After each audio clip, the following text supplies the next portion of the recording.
실존주의 시인으로서 인간 존재의 본질을 다룬 시인 김춘수 씨의 유명한 시가 있는데, 아마 여러분 제목을 말씀드리면 너무나 잘 알고 계실 시일 것입니다. 바로 꽃이라고 하는 시인데, 그 시를 모르는 분이 아마 거의 없을 것 같습니다. 내가 그의 이름을 불러주기 전에는 그는 다만 하나의 몸짓에 지나지 않았다.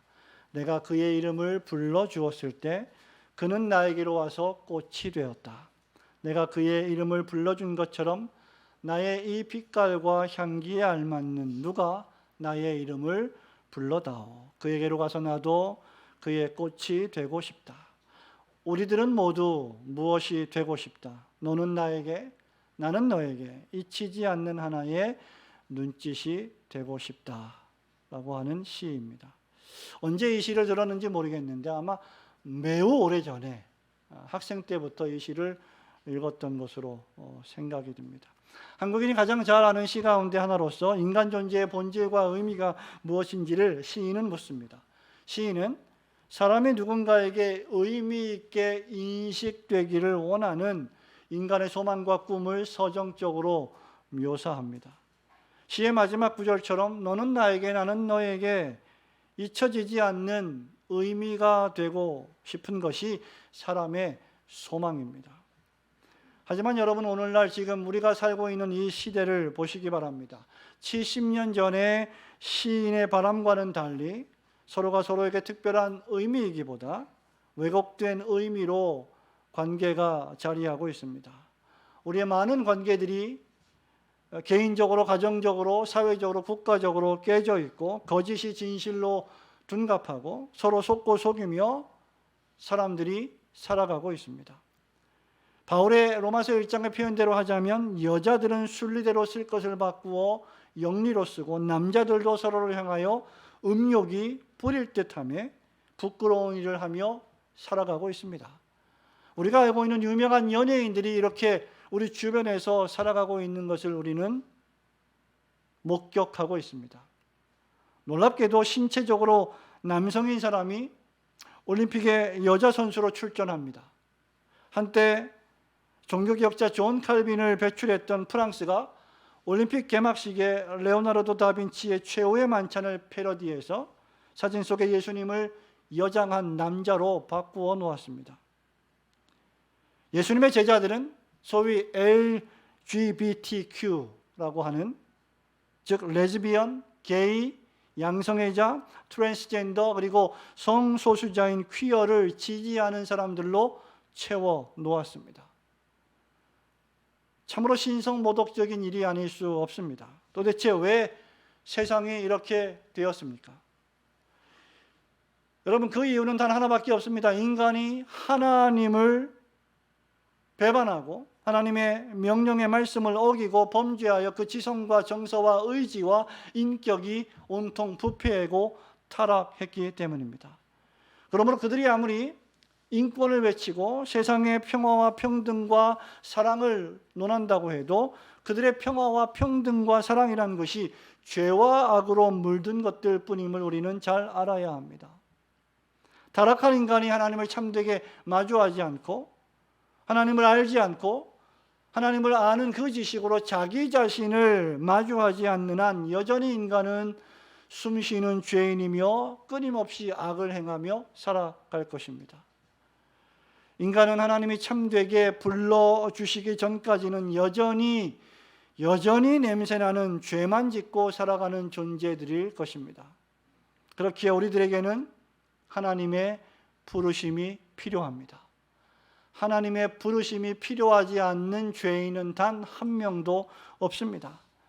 이런 죄와 이런 냄새나는 타락과 이런 불쾌한 악이라고 하는 절망과 무능력 가운데서 우리를 구원으로 불러주시는 하나님의 부르심이야말로 인류의 소망이요 은혜가 아닐 수 없습니다. 그렇기에 하나님의 부르심이 곧 인간이 받을 수 있는 가장 큰 은혜입니다. 하나님의 부르심이 왜 은혜입니까? 오늘 본문의 말씀에 보면 첫째로 온 우주를 다스리시는 하나님 중심의 참된 신앙으로의 부르심이기 때문입니다. 하나님의 부르심이 은혜인 것은, 하나님의 부르심이 없다면 사람은 자신을 참되게 보지도 못하고, 자신이 왜 존재하는지도 깨닫지 못하고, 자신이 왜 숨을 쉬며 하루하루를 살아가는지 그 의미도 알지 못할 것이기 때문입니다.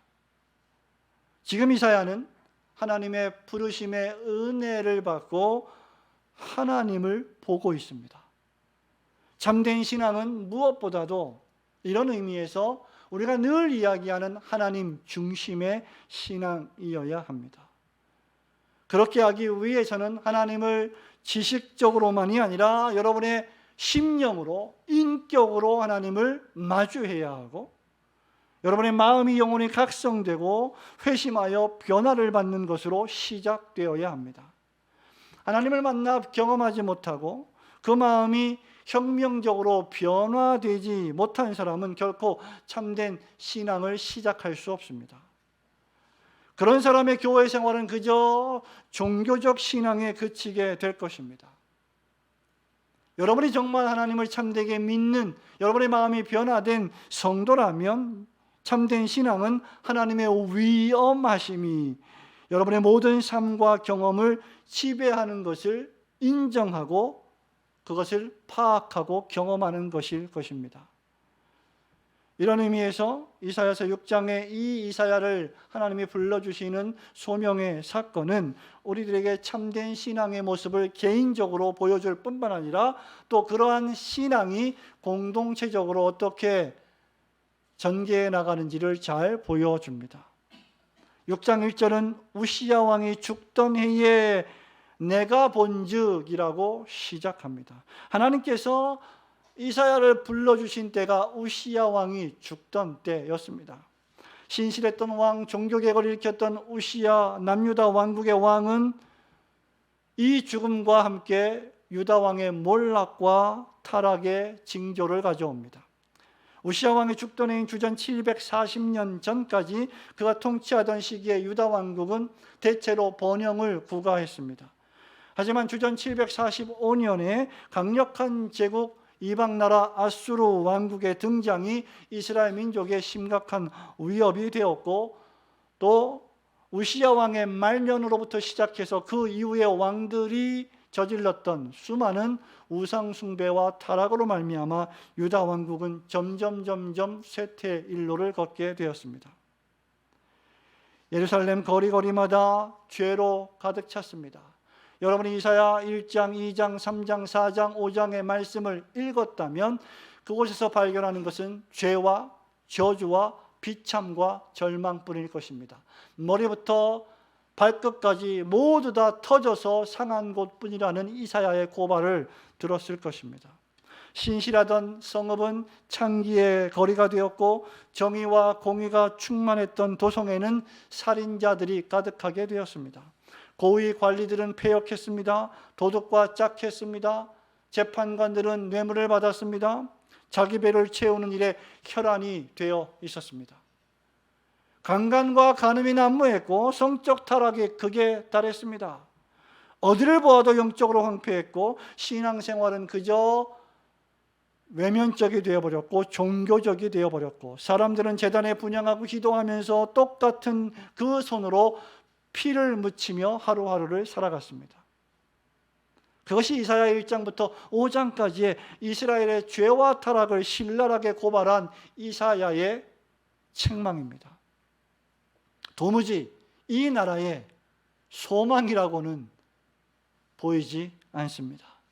그리고 이제 6장에 와서야 하나님이 이사야를 부르십니다. 그때가 언제입니까? 바로 우시야 왕이 주전 740년에 죽던 해입니다. 그때 하나님이 높이 들린 보좌에 앉아 계십니다. 이사야 선지자가 기록한 이 의도적인 극명한 대조를 여러분 성경을 읽으면서 보시기 바랍니다. 우시야 왕이, 세상의 왕이, 유다 왕국의 왕이 죽던 해에 하나님은 여전히 살아계셔서 높고 높은 보좌에 앉아 계십니다. 사람은 죽지만 하나님은 여전히 살아계십니다. 여러분이 소망하고 의지했던 사람들은 하나둘 떠나지만 여전히 하나님은 높은 보좌에 앉아서 살아계십니다. 하나님은 높은 보좌에 앉아 온 우주를 다스리시고 통치하시는 위엄 있는 왕이십니다. 이사야는 이 높고 높은 왕으로 계시는 하나님의 부르심을 받은 것입니다. 이사야가 본 하나님이 어떤 분이십니까? 그 옷자락이 성전에 가득하였고 스랍들이 모시던 거룩하고 영광스러우신 하나님이셨습니다. 스랍은 보좌에 저장하신 주인의 명령을 기다리는 천상의 존재들로서 6날개를 가진 천사들인데 하나님의 영광스러움이 얼마나 강렬했든지 그 하나님의 영광을 눈으로 보지 못하고 2날개로는 얼굴을 가리었고 2날개로는 자신들의 부정한 발을 가리었고 2날개로는 날아다니면서 거룩하다 거룩하다 거룩하다 전능하신 이여라고 하나님을 찬양할 뿐이었습니다. 거룩하다는 것을 3번이나 반복한 것은 오직 전체 성경에서 여기에만 사용된 말씀으로 최상 최고의 수준에서의 거룩을 의미합니다. 하나님이 이사야를 부르신 것은 바로 이 위엄하시고 영광스러우시며 거룩하신 하나님께서 당신의 영광의 빛을 유다 왕국에 비추실 것이고 온 세상에 비추실 것임을 선지자 이사야를 통하여 선포하시기 위한 것입니다. 그러므로 여러분, 참된 신앙이란 이렇게 이사야처럼 하나님의 부르심의 은혜를 힘입어 우리 육신의 눈으로는 보이지 않지만 영적인 눈으로 높이 들린 하늘의 보좌에 앉으신 영광스러운 하나님을 보는 것입니다. 신약성경 요한계시록 4장 8절이 묘사하는 여호와 하나님 역시 어떤 분이십니까? 은혜의 보좌에 앉으신 영광스러운 하나님이십니다. 하나님의 영광, 하나님의 위엄, 하나님의 거룩하심과 그 은혜의 계시는 이사야의 전 인격을 완전히 변화시켰습니다. 하나님을 본 자가 어떻게 가만히 있을 수 있겠습니까? 하나님을 본 자가 어떻게 그 인격이 변화하지 않을 수 있겠습니까? 높은 곳에 앉아서 온 세상을 통치하시는 여호와의 보좌를 보는 이가 어떻게 가만히 서 있을 수 있겠습니까? 그는 엎드려집니다. 그는 겸손히 무릎을 꿇습니다. 그는 하나님을 찬양하며 경배합니다. 여러분, 이것이 신약의 사도 바울이 가졌던 동일한 감정입니다. 바울 역시 로마서 11장 33절부터 36절에서 우리가 소위 닥솔로지, 송영이라고 부르는 그 찬양을 노래합니다. 그 송영의 36절 마지막에 바로 만물이 주에게서 나오고 주로 말미암고 주에게로 돌아갑니다. 영광이 그에게 세세에 있으리로다. 아멘입니다. 로마서 1장부터 11장까지 하나님께서 세상을 어떻게 창조하셨고 사람들이 어떻게 죄에 빠졌고 그 죄에 빠진 이 세상과 사람들을 하나님께서 당신의 아들을 통하여 어떻게 구원해 나가시는지를 엄밀하고 체계적으로 진술한 바울이 이제는 펜을 놓고 더 이상 설명이 불가한 하나님과 그 하나님의 구속의 놀라운 경륜을 찬양하고 있는 것입니다. 이런 의미에서 신앙은 송영, 즉 하나님을 찬양함에 있습니다. 시편 기자가 호흡이 있는 자마다 여호와를 찬양하라고 한 것도 바로 이런 이유 때문입니다. 시편 19편 1절 2절에서 하나님이 창조하신 온 세계도 하나님의 영광으로 충만하며 하나님의 영광을 선포하고 있습니다.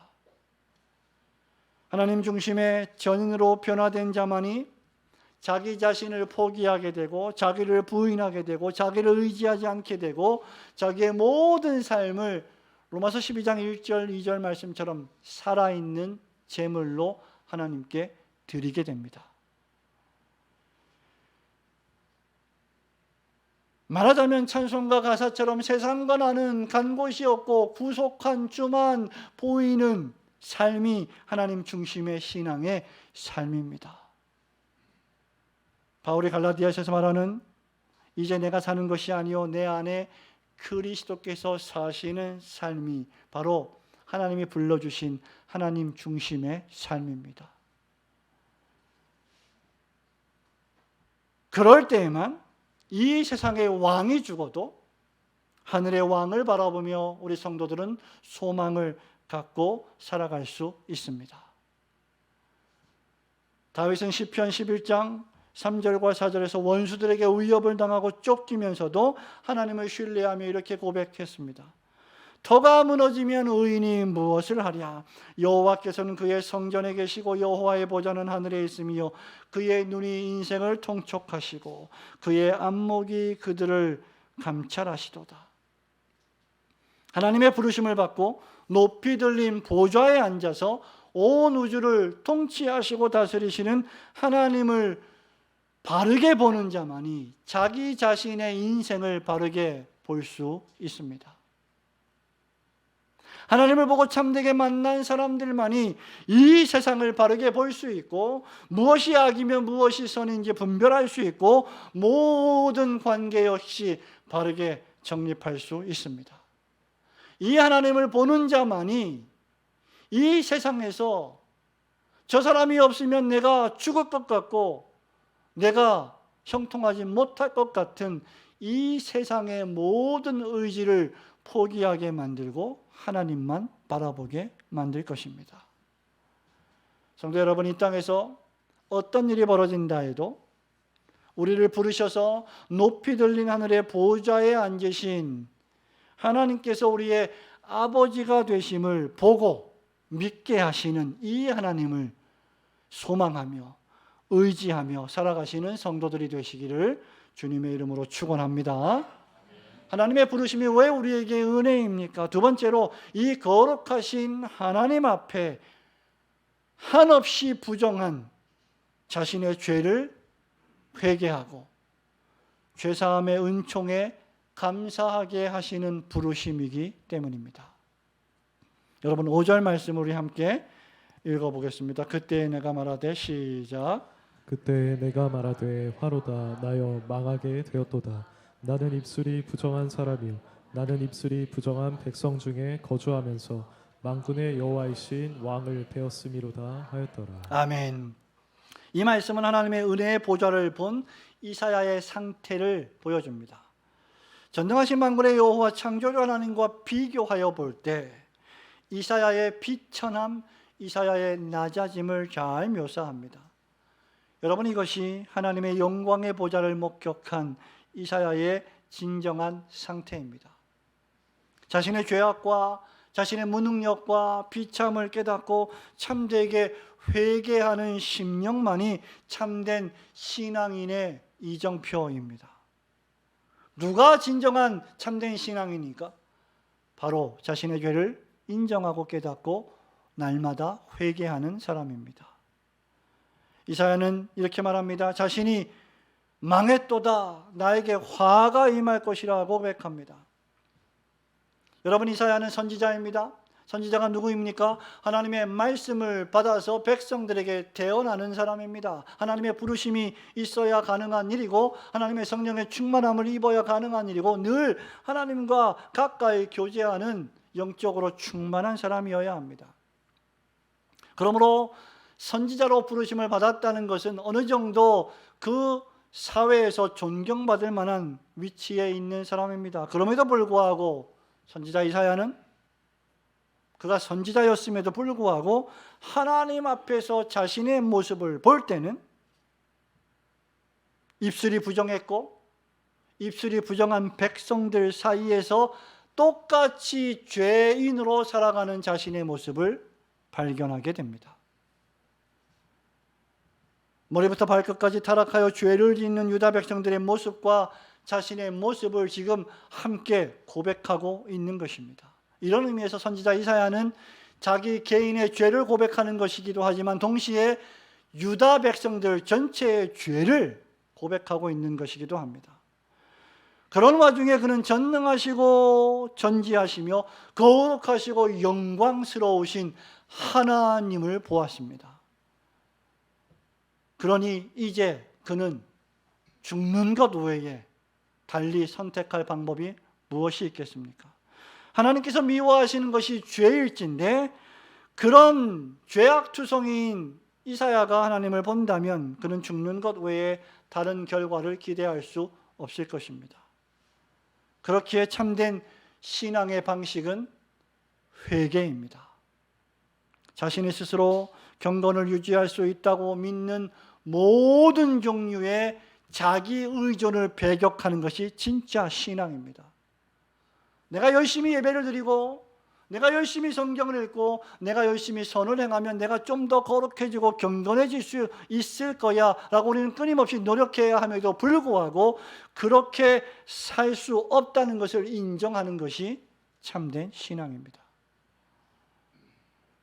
오직 하나님의 은혜를 갈급하게 간구하게 되는 첫 단계가 바로 회개입니다. 그러므로 회개가 없는 교만한 신앙은 진정한 신앙이 아닙니다. 이렇게 회개하는 자들만 하나님이 예비하신 구원의 은총을 받게 될 것입니다. 참된 죄인은 하나님의 존전에서 있는 자신이 얼마나 거룩하지 못한 자인지를 발견합니다. 그런데 여러분, 참된 신앙은 거기서 멈추지 않습니다. 날마다 율법의 정죄 앞에 두려워하고 고통을 당하는 것으로 멈추지 않습니다. 자기 자신의 타락과 무능력을 보고 절망하는 것으로 끝나지 않습니다. 왜냐하면 참된 신앙은 하나님께서 천사들을 통하여 베푸신 구원의 은혜를 체험하고 그것에 감사하는 것까지 나아가기 때문입니다. 6절과 7절에서 하나님은 스랍을 명하여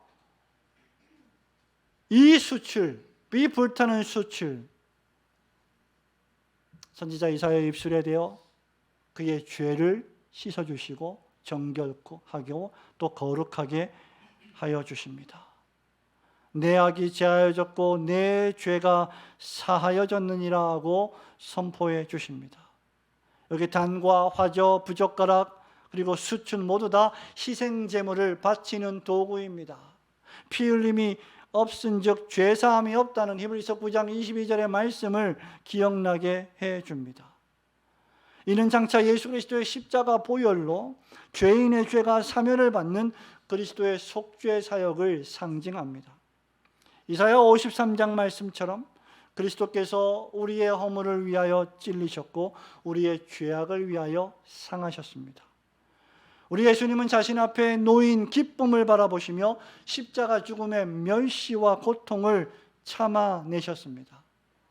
당신의 순종과 고난받으심과 죽으심을 통하여 하나님과 우리의 관계가 새로워지고 회복되는 기쁨을 예수님은 바라보셨습니다.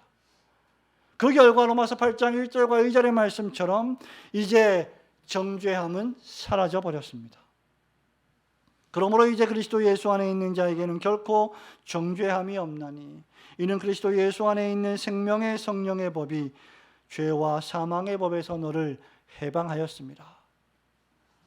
이러한 놀라운 구원의 은혜에 대한 유일한 반응은 바로 여러분 심장에서 터져나오는 감사함에 있습니다. 구원의 확신은 감사하는 마음을 낳습니다. 그렇게 은혜와 감사는 항상 같이 가는 것입니다. 은혜 받은 자는 감사하지 않을 수 없고 감사하는 자는 끊임없이 그 은혜를 체험할 수밖에 없습니다. 당대의 학문을 두루 섭렵했던 대단한 바울이 디모데전서 1장 13절과 디모데후서 1장 11절에서 계속해요 반복하는 것이 무엇입니까? 나의 나된 것은 바로 하나님의 은혜입니다. 나는 비방자요 박해자요 폭행자였으나 하나님의 은혜와 긍휼을 입어 죄 용서를 받고 구원을 얻었을 뿐만 아니라 선포자와 사도와 교사로 세워주셨습니다. 여러분, 하나님의 은혜가 없었다면, 하나님께서 다메섹 도상에서 바울을 불러주지 아니하셨다면 바울이야말로, 교회를 핍박하고 그리스도를 대적한 바울이야말로 저 지옥 가장 밑바닥 끝에서 고통당할 인물이었을 것입니다. 우리 역시 정말 그렇지 않습니까? 하나님의 불러주시는 은혜가 아니었다면, 이 모양 저 모양 삶의 환경과 관계 속에서 하나님이 우리를 불러주시는 은혜가 아니었다면 우리는 이 자리에 나올 수 없었고 이 자리에 나오지 않았을 것이고 우리는 세상에서 죄와 쾌락을 탐닉하며 지옥으로 떨어졌을 것입니다. 하나님의 은혜가 아니었다면 여전히 우리는 70이요 80이요 90이요 100년을 산다고 해도 자기 잘난 줄 알고 살다가 멸망을 당했을 것입니다. 그런 여러분을 위하여 친히 하나님의 아들 예수께서 사람의 몸을 입고 비천에 처해 주셨고 대신 고난을 당해 주셨고 대신 피를 흘려 주셔서 속죄하여 주시고 구원하여 주셨으니 여러분 우리가 모든 감사와 찬미로 하나님께 영광을 돌려야 하지 않겠습니까? 이처럼 하나님의 부르심은 우리 자신을 바르게 바라보게 합니다. 하나님이 불러주시는 그 부르심의 은혜를 받은 자만이 자기 자신이 어떤 존재인지를 깨닫게 됩니다. 다른 사람이 나를 평가하는 것이 아니고 심지어 내가 나를 평가하는 것이 아니라 하나님이 나를 어떻게 평가하시는지를 바라보며 살게 됩니다. 하나님의 부르심은 우리가 죄인임을 인식하여 우리로 하여금 그 죄들을 슬퍼하고 회개하게 하시고 그 결과 구원하시고 회복시키시는 하나님께 감사하게 합니다. 실로 하나님이 우리를 불러주시기 전까지 우리는 다만 용서받지 못한 죄악투성이에 불과했던 사람들일 것입니다. 그러므로 여러분 거룩하신 하나님 앞에 언제나 여러분의 부정한 모습을 보고 항상 회개하며 하나님께서 그리스도 예수 안에서 여러분에게 베푸신 놀라운 구원의 은혜에 감사하시는 성도들 되시기를 주님의 이름으로 축원합니다. 이 하나님의 부르심이 왜 은혜입니까? 왜 놀라운 은혜입니까? 마지막으로 우리에게 변화된 새로운 마음에 순종하게 하시고 맡겨주신 사명을 수행하게 하시는 부르심이기 때문입니다. 8절 말씀을 한 번 더 보겠습니다. 내가 또 시작.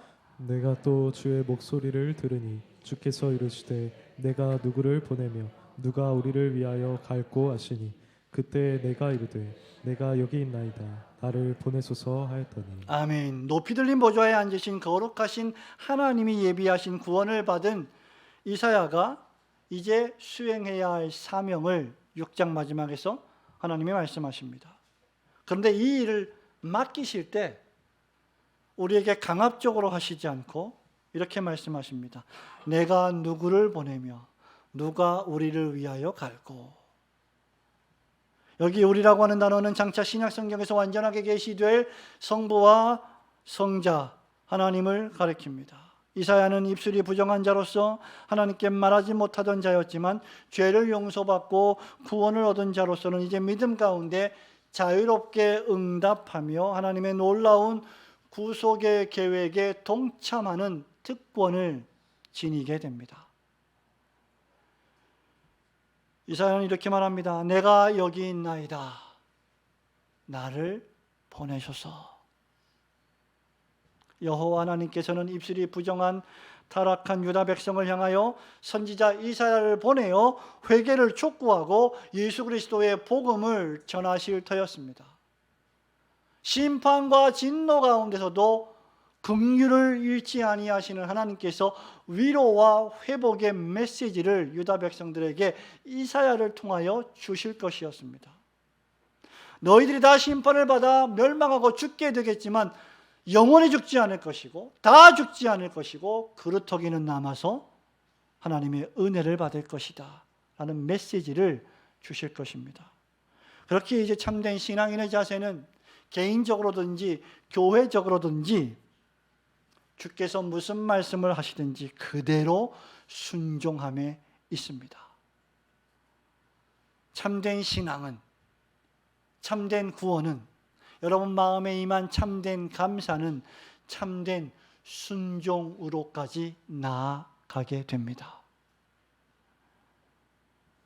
참된 신앙은 그래서 여러분의 전 인격에 관계합니다. 참된 신앙은 그저 우리의 지식만 변화시키고 우리의 인식만 변화시키고 우리의 감정과 의지는 움직이지 못하는, 영향을 미치지 못하는 그런 신앙이 아닙니다. 하나님께서 우리를 보내실 때 너희들이 가야만 한다라는 당위성을 말씀하시지만 않고 우리의 감정을 변화시키시고 우리의 의지에 힘을 주셔서 느끼게 하시고 실천하게 하십니다. 예배에 나온 여러분들이 그 증거이고, 예배 시간마다 하나님께 마음으로 영으로 예배하며 물질을 드리는 것이 여러분의 그 증거입니다. 그러므로 삶을 변화시키지 못하는 지식, 삶을 변화시키지 못하는 신학, 만약에 그렇다면 그것은 청교도들이 말한 대로 죽은 정통일 뿐입니다. 참된 신앙은 무엇입니까? 이사야처럼 내가 여기 있습니다, 나를 보내소서라고 외치게 만드는 신앙입니다. 그것이 하나님의 뜻이요 하나님의 명령이라면, 여러분이 성경 말씀을 읽을 때 이것이 하나님의 뜻이요 이것이 하나님의 명령이요 이것이 나에게 원하시는 뜻이라면 내가 여기 있습니다, 나를 보내소서, 나를 사용하소서라고 말하게 하고 실천하게 한다는 것입니다. 상황이 좋든 나쁘든 호의적이든 악의적이든 내가 좋든 싫든 순종하며 가는 것입니다. 왜냐하면 이사야가 비록 하나님의 부르심을 받아서 나를 보내소서 내가 여기 있나이다 라고 외쳤지만, 여러분 9절과 10절 말씀에 따르면 하나님의 백성들이 하나님의 보내심을 받은 선지자 이사야의 말을 듣지 않을 것이기 때문입니다. 설교해도 순종하지 않을 것이고, 설교해도 깨닫지 않을 것이고, 변화하지 않을 것이기 때문입니다. 이러한 때의 일반적인 반응은 무엇일까요? 하나님, 왜 되지도 않을 일을 나를 부르십니까? 왜 되지도 않을 일을 나를 시키십니까? 그러나 그럼에도 불구하고 선지자 이사야의 할 일은 유다의 죄와 하나님의 심판을 외치고 경고하는 것입니다. 그 일 때문에 배척을 당하고 고난이 다가온다 해도 하나님께서 명하시는 일이라면 그렇게 해야 합니다. 때를 얻든지 못 얻든지 바울이 디모데에게 말한 것처럼 항상 말씀을 전해야 합니다. 듣든지 듣지 않든지 관계없이 항상 회개와 복음을 선포해야 합니다. 하나님께서 우리에게 명령하신 것이라면, 하나님께서 여러분에게 요구하시는 것이라면 그것이 여러분에게 유리하든지 불리하든지 따지지 않고 순종하는 것입니다. 하나님이 안식일을 기억하여 거룩히 지키라 명하셨으면 나의 상황이나 환경을 합리화하지 않고 그냥 지키는 것입니다. 너의 소득의 10분의 1을 하나님께 바치라 명령하셨으면 나의 상황과 관계없이 순종하는 것입니다.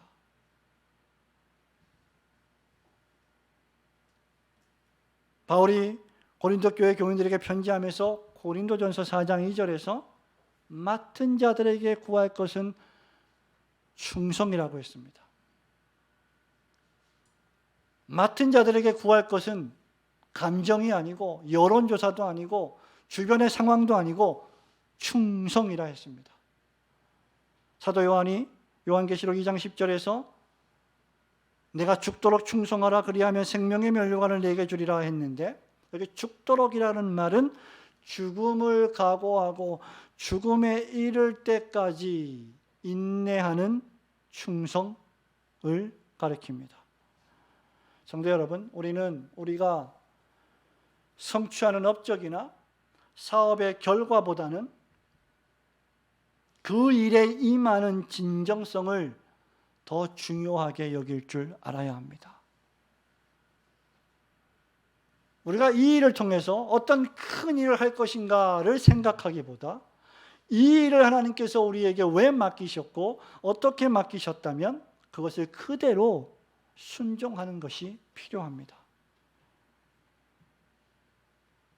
이 일의 결과는 여호와 하나님께 맡기고 우리는 충성을 다하면 되는 것입니다. 나는 심었고 아볼로는 물을 주었으되 자라나게 하시는 이는 여호와 하나님이시니라. 우리는 결과를 만들어낼 수 없습니다. 우리는 순종할 뿐입니다. 왜냐하면 13절 말씀처럼 하나님의 심판이 임하겠지만 하나님은 그 가운데서 거룩한 씨가 그루터기로 남을 것임을 약속하셨기 때문이고, 선지자 이사야는 이 말씀을 전해야 했던 것입니다. 그러므로 우리의 복음 전도와 섬김을 통하여 하나님은 또 다른 하나님의 백성들을 구원하실 것입니다. 그러므로 내가 누구를 보내며 누가 우리를 위하여 갈꼬 라는 하나님의 말씀을 여러분이 읽었다면, 들었다면 저 사람을 보내십시오. 나는 아닙니다 하지 마시고, 내가 여기 있습니다, 제가 하겠습니다, 저를 보내십시오 라고 화답하는 순종의 성도들이 되시기를 주님의 이름으로 축원합니다.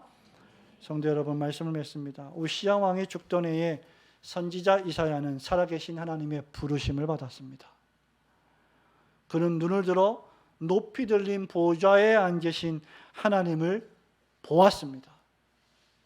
세상 왕들은 왔다가 사라지지만 하나님은 영원하십니다.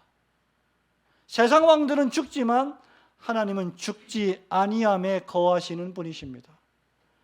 세상 통치자들은 잠시 다스리다가 사라지지만 여호와 하나님의 통치는 영원하십니다. 짧은 인생을 살아가는 우리들은 이것을 보아야 합니다. 인간의 지상의 인생살이는 짧지만 여호와 하나님을 믿는 인생은 영원할 것이기 때문입니다. 인간은 무가치하지만 여호와 하나님을 믿는 인생은 무한한 가치로 변화됩니다. 예수 믿기 이전에는 내 배를 위하여 살았고, 내 욕심을 위하여 살았고, 내 명예와 내 존귀를 위하여, 욕망을 위하여 살았지만 예수 믿고 난 이후에는 영원한 하나님의 나라의 가치를 위하여 사는 인생으로 변화되었습니다. 하나님의 놀라우신 구속의 역사에 쓰임받는 존재로 우리를 부르셨습니다. 여러분, 이것이야말로 사람이 받을 수 있는 가장 영광스러운 부르심이 아니고 무엇이란 말입니까? 인간은 온통 죄와 악으로 가득하지만 하나님의 부르심을 받은 인생은 모든 죄를 용서받습니다. 여러분은 힘이 없지만 하나님이 부르시는 여러분은 전능하신 하나님을 아버지로 모시는 가장 강한 사람이 됩니다. 세상이 감당치 못하는, 세상에 속하지 않는 사람이 되어버립니다. 그는 하나님이 부르시면 그것이 어디라도 가며 하나님이 명하시는 것이라면 내가 여기 있사오니 나를 보내소서라고 외치며 무엇이든지 순종합니다. 우리는 짧은 인생을 살아가면서 수많은 인간 통치자들이 왔다가 사라지는 것을 목격했습니다. 시인은 시편 146편에서 여호와를 찬양하라고 명령하면서 이렇게 권면합니다. 귀인들을 의지하지 말아라. 존귀한 자들을 의지하지 말아라. 화려한 자들을 바라보지 말아라. 도울 힘이 없는 인생도 의지하지 말아라. 왜냐하면 그의 호흡이 끊어지면 흙으로 돌아갈 것이다. 너와 같이 똑같은 타락한 죄인이다. 그날에 그의 생각이 소멸하리로다. 야곱의 하나님을 자기의 도움으로 삼으며 여호와 자기 하나님에게 자기의 소망을 두는 자는 복이 있도다. 성도 여러분, 하나님의 부르심을 받은 자들만 이 말씀을 깨달을 수 있을 것입니다. 그래서 하나님의 불러주심이 우리에게 은혜입니다. 높이 들린 보좌에서 우리를 부르시고 우리 죄를 용서하시고 구원하시며 우리에게 의미 있는 인생을 살아가게 하시기 위하여 복음 전파의 사명을 맡기시는 이 여호와 하나님께 감사하시며 하나님 나라와 그분의 몸된 교회를 위하여, 복음을 위하여 날마다 한 걸음 한 걸음 전진하시는 성도들이 되시기를 주님의 이름으로 축원합니다. 아멘.